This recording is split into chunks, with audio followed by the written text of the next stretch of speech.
السلام عليكم ورحمة الله وبركاته. إن الحمد لله نحمده ونستعينه ونستغفره نعوذ بالله من شرور أنفسنا ومن سيئات أعمالنا من يهده الله فلا مضل له ومن يضلل فلا هادي له وأشهد أن لا إله إلا الله وحده لا شريك له وأشهد أن محمدا عبده ورسوله எல்லாம் உள்ள அல்லாஹ்வின் நல்லடியார்களே, சகோதர சகோதரிகளே, அல்லாஹ் நமக்கு வழங்கி இருக்கக்கூடிய இந்த புனிதமிக்க ரமலான் மாதத்தில் இரவு தொழுகையை நிறைவேற்றிவிட்டு நாம் எல்லாம் இங்கே ஒன்று கூடியிருக்கின்றோம். திருமறை குர்ஆனுடைய வசனங்களும் அது அருளப்பட்ட பின்னணிகளும் அதிலிருந்து நாம் பெற வேண்டிய படிப்பினைகளும் என்ற தொடர் உரையிலே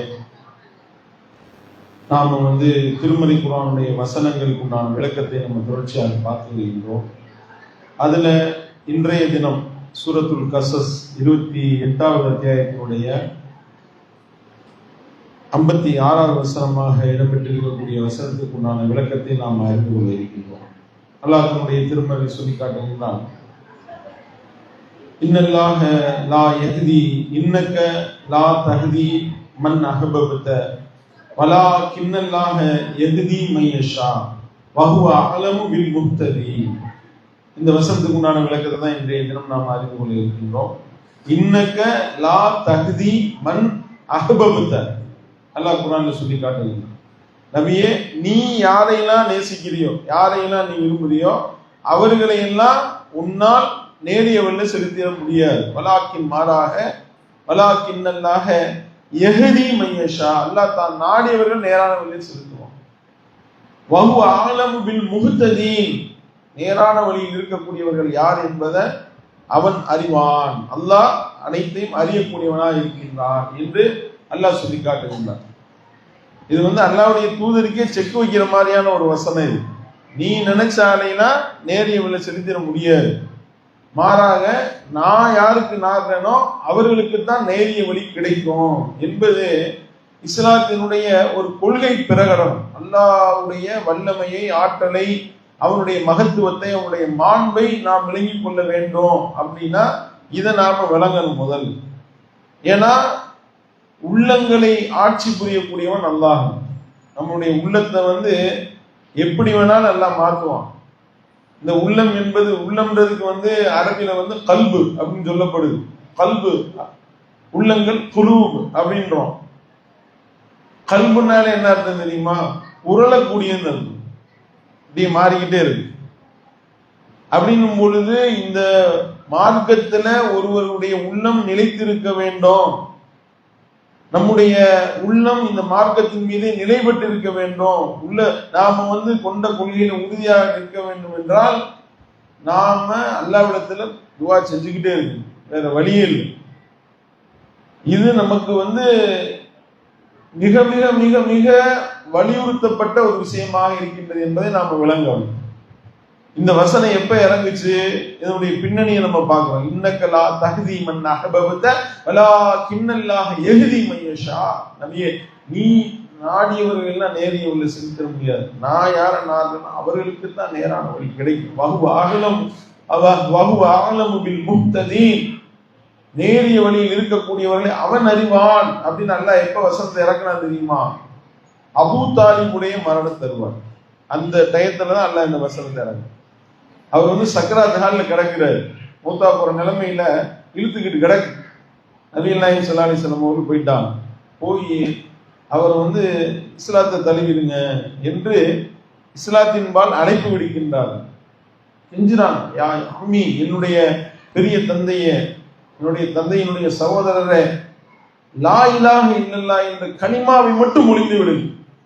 மறுமையில உங்களுக்காக நான் வாதாடுகிறேன், படைத்த இறைவனத்துல நான் வாதாடுகிறேன் என்று சொல்லி கெஞ்சினான். ஒரு பக்கம் அபூஜஹலும் இன்னொரு ஒரு அநியாயக்காரன், ரெண்டு பேரும் சேர்ந்து ஒரு பக்கம் உட்கார்ந்துக்கிட்டு, வேணாம் முகமது சொல்ற மாதிரி இஸ்லாத்தை தழுவிடாத, அது எவ்வளவு பெரிய கேடு தெரியுமா? அப்துல் முத்தலிபுடைய மார்க்கத்துலதான் நீ சாவணும், சாவறதா இருந்தா அப்படின்னு சொல்லி அவங்க ரெண்டு பேரும் இந்த பக்கம் இருக்கு. இந்த பக்கம் ரசூல் ஸல்லல்லாஹு அலைஹி வஸல்லம் அவர்கள் லா இலாஹ இல்லல்லாஹ் சொல்லிருங்க, எப்படியாவது நீங்கள் உங்களை நரக நெருப்பிலிருந்து பாதுகாத்து நான் வல்ல இறைவனிடத்தில் நான் மன்றாடுவேன், நான் உங்களுக்காக பிரார்த்தனை செய்வேன் அப்படின்னு சொல்லி அல்லாஹ்வுடைய தூதர்கள் எவ்வளவு பேராசைப்பட்டிருப்பாங்க. யோசனை பண்ணி பாருங்க. நம்ம ஒரு நபர் நல்ல நபரா, நம்மளுடைய நண்பரா இருக்காரு, தெரிஞ்சவரா இருக்காரு, ஆனா கொள்கையில வரல. அப்படி நம்மளோட பிரியமா இருக்கக்கூடியவர்கள் நாம நம்மளுடைய கொள்கைக்கு வர வேண்டும் என்று ஆவல் கொள்கின்றோம், ஆசைப்படுகின்றோம். அபூ தாலிப் அவர்கள் அந்த அளவிற்கு அல்லாஹ்வுடைய தூதர் அவர்களுக்கு ஒரு அரணாக இருந்தார்கள், உதவியாளர்களாக இருந்தார்கள். இஸ்லாத்திற்காக அவ்வளவு ஒரு ஹெல்ப் பண்ணவங்க, அவங்க அவ்வளவு ஒரு அரணாக, பாதுகாப்பு அரணாக விளங்கியவர். அல்லாஹ்வுடைய தூதர் அவர்களை யாராலும் நெருங்க முடியல அவர்கள் இருந்த வரைக்கும். அப்படி ஒரு பாதுகாப்பு அரணை அமைத்து இருந்தார்கள். இந்த மார்க்கத்திற்காக ஏராளமான உதவிகளை செய்திருக்கின்றார்கள், இந்த மார்க்கத்தினுடைய வளர்ச்சிக்காக. அப்படிப்பட்ட நபரு இஸ்லாத்தை தழுவிடுங்க, லா இலாஹ இல்லல்லாஹ் சொல்லுங்க அப்படின்னு அல்லாஹ்வுடைய தூதர்கள் எந்த அளவுக்கு பேராசைப்பட்டு சொல்லியிருப்பாங்க அந்த இடத்துல. யோசனை பண்ணி பாருங்க. அவர் என்ன சொன்னார் தெரியுமா? இல்ல எனக்கு அதாவது நான் பயந்துட்டேன்னு சொல்லி குறைஷிகள் என்ன விமர்சனம் பண்ணிடுவாங்க, இப்ப நான் களிமா சொன்னேன்னா, பயந்துகிட்டு நான் களிமா சொன்னேன்னு சொல்லி என்னை பற்றி தவறாக நினைப்பார்கள் அப்படின்றதுனால நான் அதுதான் எனக்கு சொல்றது தயக்கம்னு சக்கராத்தாரில் கிடக்கிறவங்க பேசுறாரு. அப்ப பாருங்க, அப்ப அல்லாஹ்வுடைய பயம் இல்லை, படைச்ச இறைவன் மறுமையில நம்மை விசாரிப்பான் என்ற பயம் இல்லை. செத்ததுக்கு அப்புறம் என்னை எவனை என்ன பேச, நீ என்னத்தை பேசுனா என்ன, யார் நம்ம மரணித்த பிறகு யாரு நம்மளை என்ன பேசுனா என்ன, அது நமக்கு தேவையில்லை. என்னுடைய ரப்பினுடைய திருப்பொருத்தம் எனக்கு இருக்கின்றதா, அதுதான் முக்கியம். அப்படித்தான் நாம வாழ வேண்டும். உலக ஆதாயத்திற்காக, உலக மக்களுடைய அந்த பேச்சுக்காக, அவர்களுடைய திருப்தியை பெறுவதற்காக நம்ம வாழ்வதாக இருந்தால் வாழவே முடியாது. ஏதாவது ஒரு குறை சொல்லிக் கொண்டேதான் இருப்பார்கள். சொல்லுவாங்கல்ல, ஒரு அப்பனும் மயனும் ஒரு குதிரையில போனாங்களாம், அந்த கதையை சொல்லுவார்கள். எவ்வளவு இந்த உலகம் யாரையும் இந்த உலகத்துல எவனையும் திருப்திப்படுத்த முடியாதுன்றதுக்கு ஒரு அற்புதமான ஒரு உதாரணம் அது. அதாவது ரெண்டு பேர் குதிரையில போகும் பொழுது கேட்டிருக்காங்க, என்ன இது ஒரு குதிரை மேல ரெண்டு பேர் ஏறி பயணிக்கிறீங்களே, அந்த குதிரையை போட்டு ஏன்டா இந்த பாடு கொடுத்துறீங்க அப்படின்னு சொல்லிட்டு கேட்டிருக்காங்க.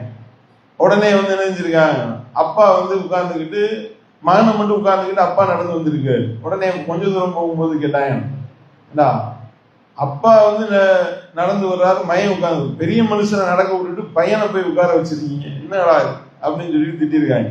சரி ஓகேன்னு பையன் இறங்கிட்டு அப்பா ஏறி உட்கார்ந்துருக்காரு. கொஞ்ச தூரம் போகணும்னு கேட்டிருக்காங்க, என்னடா ஒரு சின்ன பையனை போட்டுக்கிட்டு நடக்க வச்சுக்கிட்டு இருக்கிற, நீ உட்கார்ந்துக்கிட்டு அப்படின்னு சொல்லிட்டு அப்பையும் திட்டிருக்காங்க. என்னடா இது எதை செஞ்சாலும் திட்டுறாங்க. ரெண்டு பேர் இறங்கி நடந்து குதிரையை நடந்து கூட்டிட்டு போனாங்க.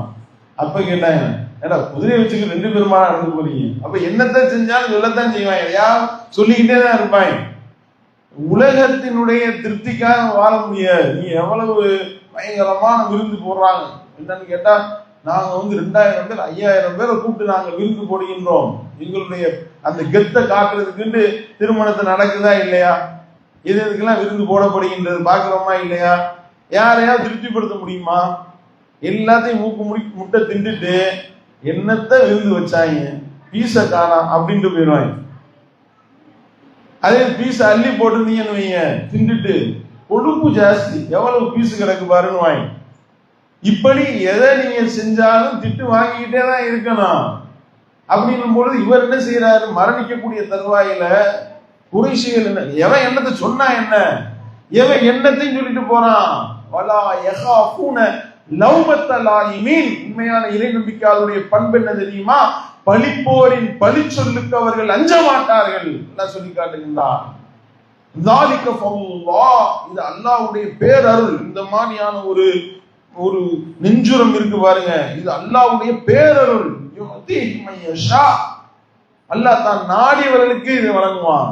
இந்த மாதிரி எவன் என்னத்தை சொன்னாலும் பரவாயில்ல, என்னுடைய ஏக இறை கோட்பாட்டுல அல்லாஹ்வுடைய தூதரை பின்பற்ற வேண்டும் என்ற அந்த சத்திய கருத்துல நான் எவரிடத்திலும் சமரசம் செய்து கொள்ள மாட்டேன், நான் உறுதியா நிற்பேன் என்று நாம நிக்கிறோம் பாருங்க, அதுதான் அல்லாஹ் விரும்புறான். அப்ப இவர் என்ன செய்ய பயப்படுறாரு, நான் பயந்துட்டேன்னு சொல்லிடுவாங்க, அதனால நான் களிமா சொல்லல. அதே மாதிரி அப்துல் முத்தலிபுடைய மார்க்கத்தை நீ விட்டு விட்டு செத்து விட்டாய் என்று சொல்லி உன்னை எல்லோரும் ஏசுவார்கள் அப்படின்னு அபூஜஹல் சொன்ன உடனேயும் சாக போறப்ப அப்துல் முத்தலிபுடைய மார்க்கத்திலேயே நான் சாகுறேன்னு சொல்லிட்டு போயிட்டாரு. எவ்வளவு பெரிய ஒரு பின்னடை, யோசனை பண்ணி பாருங்க. தன்னை தனக்கு அரணாக இருந்து பாதுகாத்து அரவணைத்து வளர்த்து இஸ்லாத்திற்கு மிகப்பெரிய தொண்டாற்றி இஸ்லாம் வளர்வதற்கு உரமிட்டு இந்த அளவிற்கு உதவி செய்த ஒரு நபர் இஸ்லாத்தை தழுவாம மறைத்து விட்டால் எவ்வளவு வேதனை இருந்திருக்கும். ரசூல் ஸல்லல்லாஹு அலைஹி வஸல்லம் வருத்தப்படுறாங்க. அப்பதான் அல்லாஹ் வசனத்தை இறக்குறான், இன்னக லா தஹ்தி மன் அஹ்பப்த வலாகின்னல்லாஹ் யஹ்தி மன் யஷா. நபியே, நீ நாடிய ஆள்களை எல்லாம் நேரான வழி செலுத்த முடியாது. நான் யார நாடுறேன் அவர்களுக்கு தான் நேரியது. நீ நினைச்ச ஆளையெல்லாம் இஸ்லாத்துக்கு கொண்டு வந்துட முடியுமா? நீ என்ன அல்லாவா? உனக்கு அந்த பவர் இருக்கின்றதா? எதுவும் கிடையாது. என்னுடைய பவர் இல்லை, அதிகாரம் இல்லை ஏன்ட்ட இருக்கு. உள்ளங்களை ஆட்சி புரியக்கூடியவன் அவன். அவனுடைய கையில தான் அனைத்தும் இருக்கின்றது. வஹு அலா குல்லி ஷைஇன் கதீர். ஒவ்வொரு பொருளின் மீதும் அவன்தான் ஆற்றல் உடையவன். நல்லாட்ட இருக்கு அந்த பவர். விளங்கணும். பல பேருக்கு விளங்க மாட்டேங்குது. ரசூல் ஸல்லல்லாஹு அலைஹி வஸல்லம் அல்லாஹ்வுடைய தூதருடைய முகத்தை பார்த்தால் அனைவருக்கும் நேரிய வழி கிடைத்து விடும். மௌலூத் எழுதி வச்சிருக்காங்க. அல்லாஹ்வுடைய தூதருடைய முகத்தை அபூஜஹல் டெய்லி தான் பார்த்துக்கிட்டு இருந்தான். நேரிய வழி கிடைச்சிருச்சா? அபூ தாலிப் எத்தனை தடவை பார்த்திருப்பாரு? அபூ தாலிப் அவர்களுக்கு நேரிய வழி கிடைத்ததா? அல்லாஹ் யாருக்கு நாடுகின்றான் அவருக்கு கிடைக்கும். அப்ப இத நாம விளங்க வேண்டும். அப்ப ரசூல் ஸல்லல்லாஹு அலைஹி வஸல்லம் அவர்கள் அபூ தாலிப் அவர்களுக்காக நான் இறைவன் என்னை தடுக்கும் வரை பாவ மன்னிப்பு தேடுவேன் என்று சொன்ன மாத்திரத்துல இந்த வசனத்தை அல்லாஹ் அருளினான். 9வது அத்தியாயத்தினுடைய 113வது வசனமும் இத்துடன் அருளப்பட்டது. தன்னுடைய நெருங்கிய உறவினர்களாகவும் பெற்றோர்களாகவும் யார் இருந்தாலும் அவர்கள் அல்லாஹ்வுக்கு இணை வைத்த நிலையில் மரணிப்பார்களே, ஆனால் அவர்களுக்காக பாவ மன்னிப்பு தேடுவது எந்த நபிக்கும் தகுமானதல்ல, எந்த இறை நம்பிக்கையாளர்களுக்கும் தகுமானதல்ல என்று அல்லாஹ் வசனத்தை இறக்குகின்றான். அப்ப நம்ம சிந்திக்க வேண்டும். இந்த வசனத்திலிருந்து நாம பெற வேண்டிய படிப்பின் என்ன தெரியுமா? படைச்ச இறைவன் நாடிவர்களுக்கு தான் நேரான வழி கிடைக்கும். நம்ம இப்ப இஸ்லாத்துல இருக்கிறோம், ஏகத்துவத்துல இருக்கிறோம் அப்படின்னா அல்லாஹ் நமக்கு நாடி இருக்கின்றான். யாரும் நம்முடைய ஆற்றலை கொண்டோ நம்முடைய பவரை கொண்டோ நாங்கெல்லாம் அப்படியோ கிடையாது. அல்லாஹ் நமக்கு போட்ட பிச்சை. இந்த ஏகத்துவம் என்பது அல்லாஹ் நமக்கு அளித்த பிச்சை. அதை அல்லாஹ் நமக்கு நாடி இருக்கு, நம்மளை தேர்வு செய்திருக்கின்றான். எத்தனையோ பேர் கல்வி அறிவுல பயங்கரமான ஆட்களா இருப்பாங்க. டாக்டரா இருப்பான், இன்ஜினியரா இருப்பான், விஞ்ஞானியா இருப்பான். அவனுக்கு கிடைச்சிருக்கா இந்த ஏகத்துவம்? கிடைச்சிருக்கா? நாட்டினுடைய மிக உயர்ந்த பொறுப்புல இருக்கக்கூடிய விஞ்ஞானி, இஸ்ரோவினுடைய இயக்குனர் ராக்கெட்டை விட போறாரு, மங்கள்யானுக்கு விட போறாரு ராக்கெட்டை. எல்லாம் திட்ட அறிக்கையெல்லாம் தயார் பண்ணி விட்டார்கள். இந்திய நாட்டினுடைய தலைமை விஞ்ஞானி என்ன செஞ்சாங்க தெரியுமா? திட்ட அறிக்கையை ரெடி பண்ணிட்டு நேரா திருப்பதி கோயிலுக்கு போயிட்டாங்க. இதுக்குடா திருப்பதி கோயிலுக்கு போனீங்க? போயிட்டு வெளியே போய் அங்க போய் பூஜை பண்ணிட்டு வந்து பேட்டி கொடுங்க. நாங்க திட்ட அறிக்கைய அவர்கிட்ட சமர்ப்பிச்சிருக்கிறோம். அவர் தான் சரி பார்த்து ராக்கெட் அனுப்ப போறாரா? ஒரு கல்லு மண்ணை வணங்கக்கூடிய நிலையில அதுட்ட போய் ஒரு தலைமை விஞ்ஞானி திட்ட அறிக்கையை தாக்கல் பண்றாரு. எப்படி இருக்கும்? அல்ல அவர்களுக்கு நேரிய வழியை நாடினானா? அவர்களுக்கு மூளை அந்த இடத்துல வேலை செய்ததா? கிடையாது. இங்க உள்ள எல்கேஜி பையனுக்கு தெரியும் இது கல், இது ஒன்றும் பவர் இல்லை. இஸ்லாத்துக்கு 1ஆம் கிளாஸ் படிக்கிற பையனை கூப்பிட்டு ஒரு கல்லுட்ட நீ பேசுன்னு சொன்னா என்ன சொல்லுவான்? இது கல்லுன்னு சொல்லிட்டு போயிடுவானா இல்லையா? அப்ப அல்லாஹ் நமக்கு நேரிய வழியை நாடி இருக்கிறான், அவர்களுக்கு அல்லாஹ் நேரிய வழியை நாடல. அப்ப அல்லாஹ் நமக்கு செய்த மிகப்பெரிய பேரருள் இது. நாடியவர்களுக்கு தான் இதை கொடுப்பான். நாடியவர்களை வழிகேட்டின் பக்கம் விட்டு விடுவான். யார் யாருக்கு அல்லாஹ் எப்ப நேரிய வழியை நாடுவான்னு தெரியாது. அபூ தாலிப் இப்படி சொன்னாங்கல்ல, சிரமப்பட்டு எவ்வளவு முஸ்லிம் சொன்னாங்க. அதே நேரத்துல இன்னொரு சம்பவம் நடக்குது. இதே மாதிரி ஒருவர் ரொம்ப முடியாம ஒரு பையன் இருக்கு, யூத பாதுகாவலர், யூத ரசூல் ஸல்லல்லாஹு அலைஹி வஸல்லம் அவர்களுடைய வேலையார், பணியாளாக ஒரு யூத சிறுவன் ஒருவன் இருந்தான். திடீர்னு ஆள் உடல்நிலை சரியில்லாம போய் ஆள் படுத்த படுக்கையா போயிட்டார். ரசூல் ஸல்லல்லாஹு அலைஹி வஸல்லம் அவரை நலம் விசாரிக்க போறாங்க. பாத்துக்கு நம்மளா இருந்தா வேலையாடு உதாரணம் முடியலைன்னா அவர் வீட்டுக்கு போய் நலம் விசாரிப்போமா? அவர் பெரிய ஓனரா இருக்காரு வச்சுக்கிடுங்களேன், அவர் கடையில வேலை பார்க்குற ஒரு ஆளுக்கு உடம்பு முடியல, உடனே வீட்டுக்கு போய் நலம் விசாரிப்போமா? நம்ம பிரஸ்டீஜ் பார்ப்போம், இல்லடா இவன் வீட்டுக்கு நம்ம ஏன் போ அப்படின்னு நம்ம நினைக்கலாம். நம்ம நினைப்போம், நம்மள பெருவாரியான அப்படி நினைப்பாங்க. ஆனால் அல்லாஹ்வுடைய தூதர் வீட்டுக்கு போயிட்டாங்க. போய் அவங்க அந்த பையன் படுத்த படுக்கையில கிடக்குறான். ரசூல் ஸல்லல்லாஹு அலைஹி வஸல்லம் தலைமாட்டில உட்கார்ந்துக்கிட்டு, ஒரு பக்கம் அவங்க தலைமாட்டில் அந்த பையனுடைய தலைமாட்டில் அவங்க அத்தா உட்கார்ந்துருக்காரு. யூதர்களில் ஒரு நபராக இருக்கக்கூடிய அந்த யூத தகப்பன் உட்கார்ந்து இருக்காரு. இந்த பையன் யூத சிறுவன். ரசூல் ஸல்லல்லாஹு அலைஹி வஸல்லம் சொல்றாங்க, அஸ்லிம், இஸ்லாத்தை தழுவிடு, இஸ்லாத்தை ஏத்துக்கோ, மறுமையில உனக்கு சொர்க்கம் கிடைக்கும் அப்படி சொல்றாங்க. அந்த பையன் படுத்த படுக்கையில அப்படியே அவங்க தந்தையை பார்க்கறான். அப்படியே அவங்க தந்தையை உற்று நோக்குறான். என்ன சொல்ற அப்படின்னு, என்ன சொல்றீங்க அப்படின்னு. அவர்களுக்கும் தெரியும், ஒவ்வொரு யூதருக்கும் தெரியும். அல்லாஹ் குர்ஆன்ல சொல்லி காட்டுறான், யூதர்களில் ஒவ்வொருவரும் தங்களுடைய ஆண் பிள்ளைகளை ஒரு தகப்பன் எப்படி அறிவானோ அந்த போல இந்த தூதரை அவர்கள் அணிந்து வைத்திருக்கிறார்கள். ஒரு பெத்த தகப்பனுக்கு தன்னுடைய புள்ள தெரியுமா தெரியாதா? டவுட் பண்ணுவானா? ஒரு பெத்த தகப்பன் தன்னுடைய பிள்ளையை எப்படி அறிந்து வைத்திருக்கிறான், அந்த மாதிரி வேதக்காரர்கள் ஒவ்வொருவரும் என்னுடைய தூதரை அறிந்து வைத்திருக்கிறார்கள், இவர் அல்லாஹ்வுடைய தூதர் தெரியும். அந்த யூத தகப்பன் பார்க்கிறாரு. அந்த பையன் பார்த்தோன்னே சொல்றாரு, அத்தே அபுல் காசிம், அபுல் காசிம் நீ கட்டுப்படுறாரு பாருங்க, தழுவின்றாரு. உடனே அந்த பையன் களிமா சொல்றான். களிமா சொன்ன மாத்திரத்திலேயே அவர் மன்னித்து விடுகின்றான். இப்படிப்பட்ட ஒரு நிலைப்பாடு.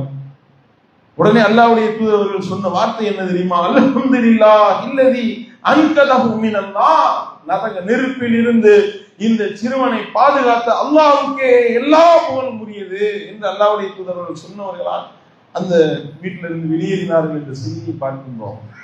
ஒரு அரை மணி நேரம் தாமதமா போயிருந்தா என்ன ஆயிருக்கும் யோசனை பண்ணி பாருங்க. அதான் நல்லதை செய்யும் பொழுது எப்பயுமே தள்ளி போடக்கூடாது. நம்ம யாராவது நோயாளியை நலம் விசாரிக்கணும்னு நினைப்போம், ஒரு ஏதாவது ஒரு பிரச்சனை வரும், இவங்க வீட்டுக்கு நம்ம போறதான்னு வரும். நம்ம முடியாம கிடந்தப்ப இவங்க வந்து பார்த்தாங்களா, இவங்கெல்லாம் செய்தாங்க எடுப்பான் நம்மள அப்படின்னா நம்ம வந்துகிட்டு நல்லறங்களை அப்படியே தள்ளி தள்ளி போட்டு போயிட்டே இருக்கணும்.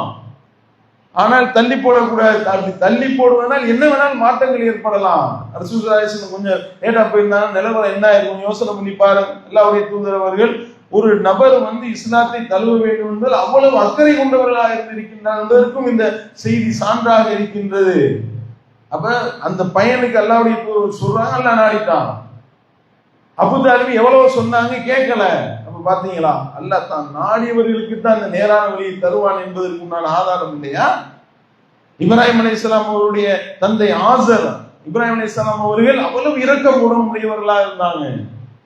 அவ்வளவு இரக்கம், கொஞ்ச நெஞ்ச இரக்கம் கிடையாது. எந்த அளவுக்கு இரக்கம் உடையவர்கள் அல்லாஹ் குர்ஆன்ல சொல்றான் தெரியுமா? லூத் அலைஹிஸ்ஸலாமுடைய சமுதாயம் இருக்காங்கல்ல, ஓரின சேர்க்கை பண்ணி அட்டூழியம் பண்றாங்க. அவங்களை அழிக்கிறதுக்கு வானவர்கள் அல்லாஹ் அனுப்புறான். அப்படி அனுப்பும் பொழுது அவர்களை அழிக்க போறதுக்கு முன்னாடி இப்ராஹிம் அலைஹிஸ்ஸலாம் அவர்களை பார்த்து இப்ராஹிம் அலைஹிஸ்ஸலாம் அவர்களுக்கு ஒரு குழந்தை குறித்து நற்செய்தி சொல்லுவதற்காகவும் அல்லாஹ் அதே மலக்குமார்கள் அனுப்புறான். அந்த மலக்குமார்கள் போய் அவர்களுக்கு நற்செய்தி சொல்லும் போது என்ன என்ன விஷயத்துக்காக அல்லாஹ் அவங்களை ஏவி இருக்கிறான்னு சொல்லி கேட்கும் போது அந்த மலக்குமார்கள் விவரிக்கிறாங்க, லூத்துடைய சமுதாயத்தை மேற்று முடிய போகுது, அடிச்சு காலி பண்ண போறோம், அதுக்குதான் அல்லாஹ் எங்களை அனுப்பியிருக்கான். அந்த வானவர்கள்ட்ட போய் வாதாடி இருக்கு, ஏன்னா விட்டுருங்க போயிட்டு போறாங்க திருந்தட்டும். அல்லது அப்படி இரக்கத்தோடு அவர் அந்த லூத் நபியினுடைய சமுதாயத்திற்காக வாதாடினாராம். நம்மிடம் அவர் வாக்குவாதத்தில் ஈடுபடுறாரு. இப்ராஹிம் அலைஹிஸ்ஸலாம் அவர்கள் சொல்லிட்டு பதிலளிக்கப்படுது, விஷயம் முடிஞ்சு போச்சு, அவ்வளவுதான், அவங்க கதை முடிய போறது கன்ஃபார்ம் அப்படின்னு சொல்லப்பட்டது அப்படின்னு சொல்லிட்டு அல்லாஹ் சொல்றான், இப்ராஹிம் ரொம்ப இரக்கமுடையவரா இருந்தார் அப்படின்றான் அல்லாஹ். அப்பனா அந்த இப்ராஹிம் அலைஹிஸ்ஸலாம் அவர்கள் தன்னுடைய வாப்பா மேல எந்த அளவுக்கு இரக்கத்தோடு இருந்திருப்பாங்க. அதனாலதான் சொல்றாங்க, என்னுடைய தந்தையே உங்களுக்காக நான் பாவ மன்னிப்பு தேடுவேன் என்றார்கள். அல்லாஹ் கண்டிக்கிறான். கூடாதே, எப்படி உன் தந்தை நூஹ் அலைஹிஸ்ஸலாம் அவர்கள் லூத் அலைஹிஸ்ஸலாம் அவர்களுடைய மனைவிக்கு அல்லாஹ் நாடுனானா?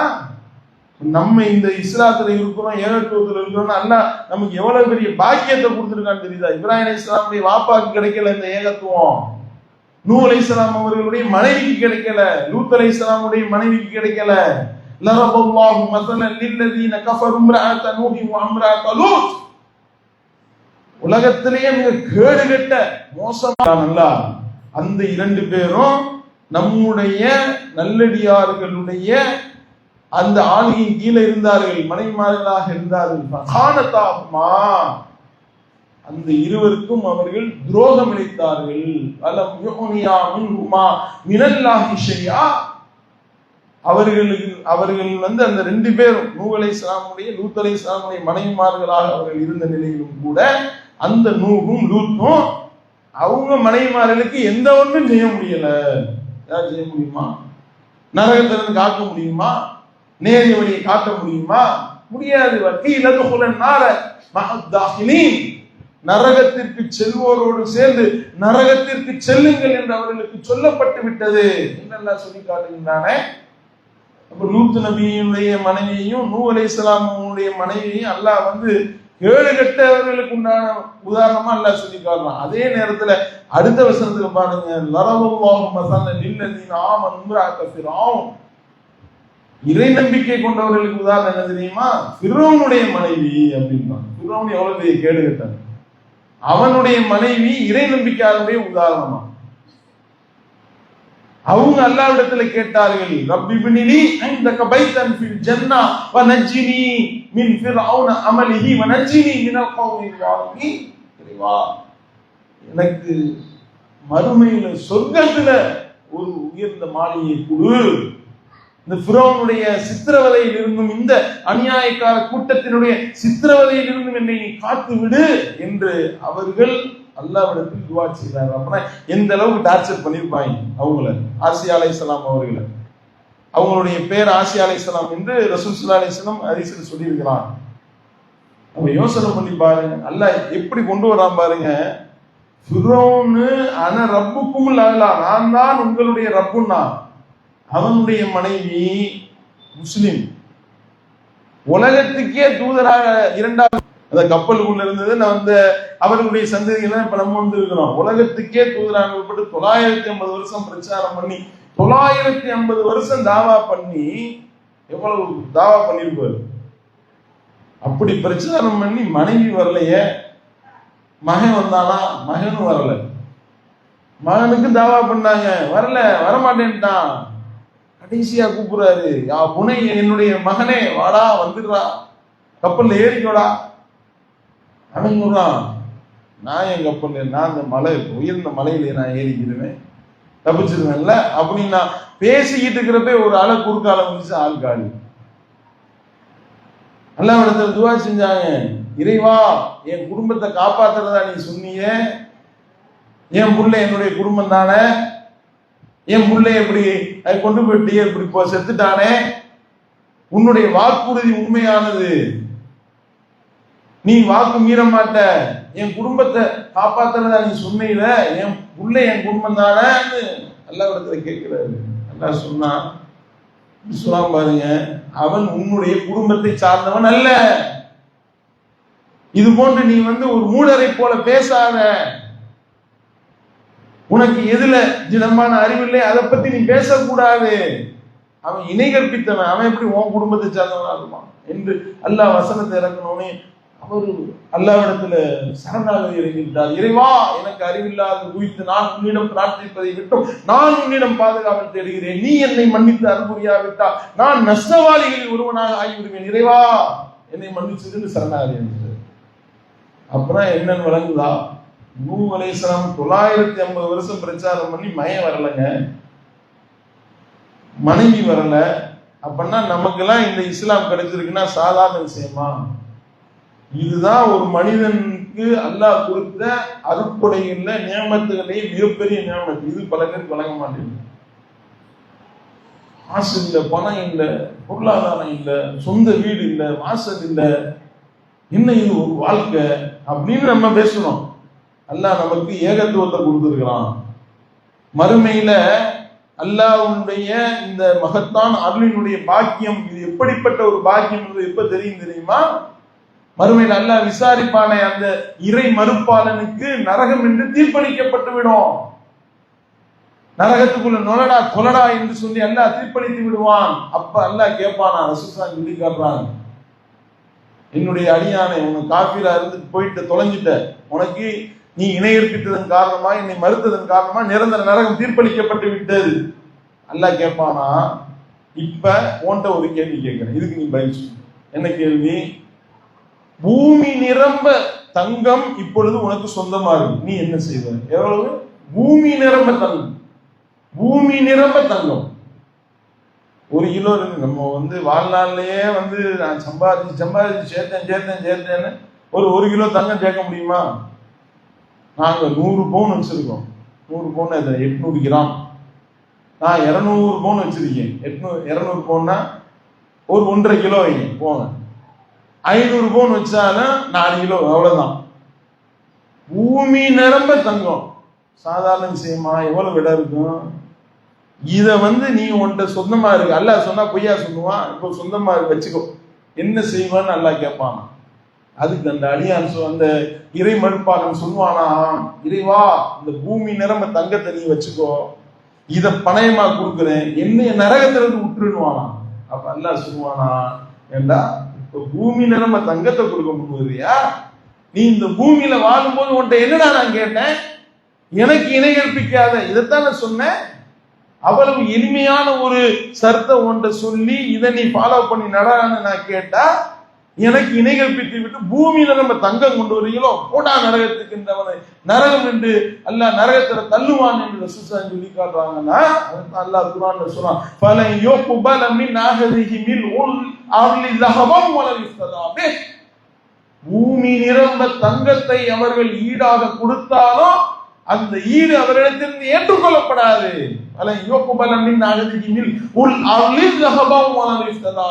பூமி நிரம்ப தங்கம் சாதாரண கிடையாது, அவ்வளவு பூமி நிரம்ப தங்கத்தை இந்த ஏகத்துவம் நம்மை மறுமையில் சுவனத்தில் சேர்க்கும். அப்ப இது அல்லாஹ் நமக்கு கொடுத்திருக்கக்கூடிய மிகப்பெரிய பாக்கியம். அல்லாஹ் தான் நாடியவர்களுக்கு அதை கொடுப்பான். அபூ தாலிபுக்கு கிடைக்கல, ரசூல் ஸல்லல்லாஹு அலைஹி வஸல்லம் தாய் தந்தையருக்கு கிடைச்சிச்சா? கிடைக்கல. ரசூல் ஸல்லல்லாஹு அலைஹி வஸல்லம் தாயும் தந்தையும் நரகவாசிகள்.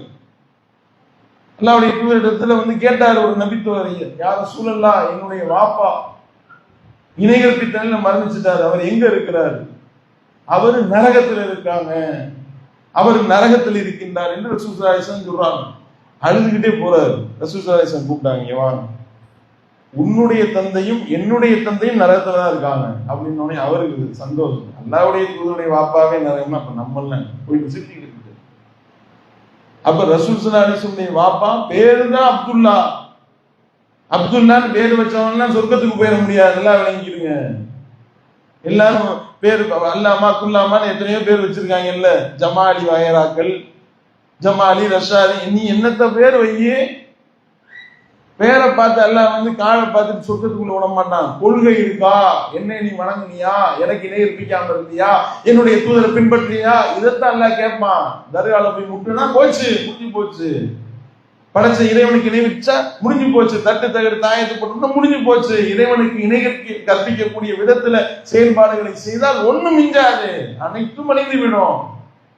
பேரு மேட்ரு கிடையாது. அப்துல்லா தானே பேரு, ரசூல் ஸல்லல்லாஹு அலைஹி வஸல்லம் வாப்பா பேரு அப்துல்லா தானே. அப்துல்லானா சொர்க்கம் போயிருக்கணும்ல, இஸ்லாமிய பேர் தானே, அது மேட்ரு கிடையாது. அவர் அல்லாஹ்க்கு இணை கற்பிச்சாரா இல்லையா, அதுதான் விஷயம். அல்லாஹ் அதைத்தான் பார்ப்பான். அப்ப பேரை வைத்து ஒண்ணும் செய்ய முடியாது. இப்ராஹிம்னு பேர் சொல்றோம், இப்ராஹிம்ன்றது இஸ்லாமிய பேரா, அது வேற ஒரு மொழியில உள்ள பேரு, அரபி பேரும் கிடையாது. இப்ராஹிம் அலைஹிஸ்ஸலாத்துக்கு அவங்க பேசுற மொழியில வச்ச பேரு. ஏதோ அரபியில பேர் வச்சாலே சொர்க்கம் கிடைச்சிருந்த மாதிரி நம்ம ஆளுங்க பல பேர் வழங்கி வச்சிருக்கிறாங்க. அரபி பேர் தானே வருது, அரபில தானே பேர் இருக்கு, அதனால அவர் சொர்க்கத்துக்கு போனார். நான் அப்துல் பேரை வச்சு மேட்ரு கிடையாது, கொள்கை. அப்ப அல்லாஹ் எவ்வளவு பேரை எப்படியோ ஆக்கி இருக்கிறான். ஒண்ணும் இல்லைங்க, ஒரு நபர் ரசூல் ஸல்லல்லாஹு அலைஹி வஸல்லம் அவர்களிடத்துல போருடைய நாள்ல வர்றாரு, முக கவசானத்துக்கு தான் வந்தாங்க. அவர் பேர் கூட இல்லை, ஹதீஸ்ல புகாரில வருது, அவருடைய பேரு கூட கிடையாது. யா ரசூலல்லாஹ், நான் உங்களோடு சேர்ந்து இஸ்லாத்தை தழுவல, அவர் காஃபிரா தான் இருக்காரு. சொல்றாரு, நான் உங்களோடு போரிடுகிறேன், அப்புறம் இஸ்லாத்தை தழுவுவேன் அப்படின்னு சொல்லுது. உடனே ரசூலுல்லாஹ் சொன்னாங்க, இந்த வேலை இருக்கு, இஸ்லாத்தையே ஏற்றுக்கிறாம நீ போர் புரிஞ்சு என்ன பிரயோஜனம்?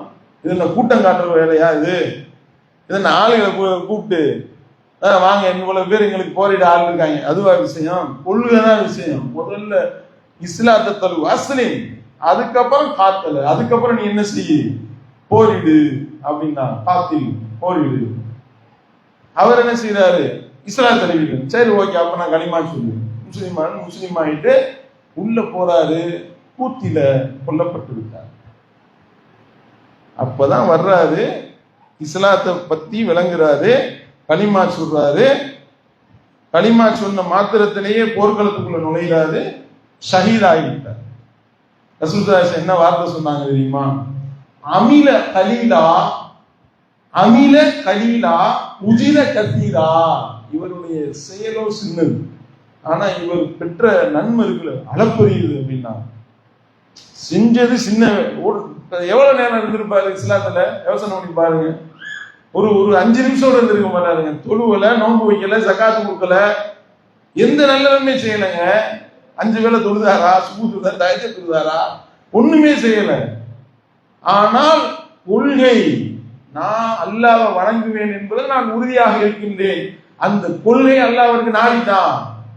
வர்றாரு, களிமா சொல்றாரு, போறாரு, மௌத்தாராரு, சொர்க்கத்துக்குள்ள போயிட்டாரு. முடிஞ்சு போச்சு. சொன்னாங்க அமில கலீலா உஜிர கதீரா. செயலோ சின்னது, இவர் அடைஞ்ச நன்மையோ பெரியது. வீரரை நாங்கள் பார்க்கவில்லை என்று சஹாபாக்கள் எல்லாம் ஆச்சரியப்படுறாங்க. இவ்வளவு மாதிரியான ஒரு போர் வீரரை நாங்க பார்க்கல, அவ்வளவு பேரை வெட்டி வீழ்த்துறார், சரியான ஆளாரு அப்படின்னு சொன்னாங்க. பேசிக்கிட்டாங்க. அல்லாஹ்வுடைய தூதர் சொன்னாங்க, அவர் நரகவாசினார். நரகவாசியா என்ன சொல்றீங்க என்று கேட்டு இத சொன்னவனையும் ஒரு சஹாபி சொல்றாங்க, நான் போர் செய்யறதை விட்டுட்டேன், போர் செய்யறதை நிறுத்திட்டு இவர் நரகவாசி அல்லாஹ்வுடைய தூதர் சொல்லியிருக்காங்க, என்ன நடக்குதுன்னு பார்க்கணும்னு இவர் எங்கெல்லாம் போனாலும் அங்கெல்லாம் போய் நிற்கிறாரு. இவர் பின்னாடி இவரை ஃபாலோ பண்ணி போக ஆரம்பிச்சார். போர் புரியல. அவர் போனா குத்திட்டு மாற்றிட்டு முத்தாரு. அப்பதான் ரசூலுல்லாஹ் சொன்னாங்க, பிலாலை அறிவிங்க, பாவிகளை கொண்டும் அல்லாஹ் இந்த மார்க்கத்தை வலுப்படுத்துவான். இன்னமல் அஹ்மாலு பில் ஹவாத்தீம், ஒவ்வொருவருக்கும் அவருடைய இறுதியை பொறுத்தே அவர்களுடைய முடிவு இருக்கின்றது. அவர் நல்லவரா கெட்டவரா, அவர் சொர்க்கவாதியா நரகவாசி, அவருடைய கடைசி என்ன, அதுதான் அடிப்படை. அப்ப நல்வழியில இருக்கிறோம்னா நல்வழியிலேயே மூத்தாகும், அதுதான் அடிப்படை. அந்த நல்வழியை அல்லாஹ்ட்ட கேட்கலாம். முதல் துவா அல்ஹம்து சூரா. அல்ஹம்து சூரா ஓதாட்டி நமக்கு தொழுகையே கிடையாது. என்ன ஓதுறோம் அல்ஹம்து சூரால? இஹ்தினஸ் ஸிராத்தல் முஸ்தகீம், இறைவா நீ எங்களை நேரிய வழியில் செலுத்து. கேட்டுக்கிட்டே இருக்கு. ஒரு நாளைக்கு 17 ரக்காயத்துக்கு நம்ம கடமையான தொழுகை தொழுகிறோமா, 17 தடவை கேட்க நல்லா இருக்கு. இறைவா என்னை நேரான வழி செலுத்து, நேரான வழி செலுத்து. ஏன்னா நேரிய வழியிலிருந்து நல்லா நாடு இப்படி நல்லா முடிஞ்சு போச்சு. இலக்கை அடையணும், சொர்க்கத்தை அடையிற வரைக்கும் நேரான வழியில போயிட்டே இருக்கணும். நேரிய வழியில தானே இப்ப நம்ம நேரான வழியில தானே போறோம் அப்படின்னு சொல்லிட்டு நம்ம போயிட்டு இருக்கும் பொழுது ஒரு 4 பாதை தெரியுது, எங்கிட்டாவது தொலைஞ்சிடக்கூடாது. அல்லாஹ்வுடைய பாதையை நோக்கி போகணும். அதுக்காக துவா செஞ்சுக்கிட்டே இருக்கணும். இறைவா நேரான, ஏன் ஒரு தடவை கேட்டா பத்தாதா? நான் தான் நேரான வழியில தானே இருக்கேன். இப்போ வண்டி போயிட்டு இருக்கு, நேரான வழியில போயிட்டு இருக்கு. அதுக்கப்புறம் ஒரு 4 ரூட்டு பிரியும், டெய்லி 4 ரூட்டு பிரியும், 40 ரூட்டு பிரியும். கன்ஃபியூஸ் ஆகி எங்கிட்ட சைத்தா ரூட்ல போயிடக்கூடாது. அதனால கேட்டுக்கிட்டே இருக்கணும். இஹ்தினஸ் ஸிராத்தல் முஸ்தகீம், இஹ்தினஸ் ஸிராத்தல் முஸ்தகீம் கேட்டுக்கிட்டே இருக்கணும்.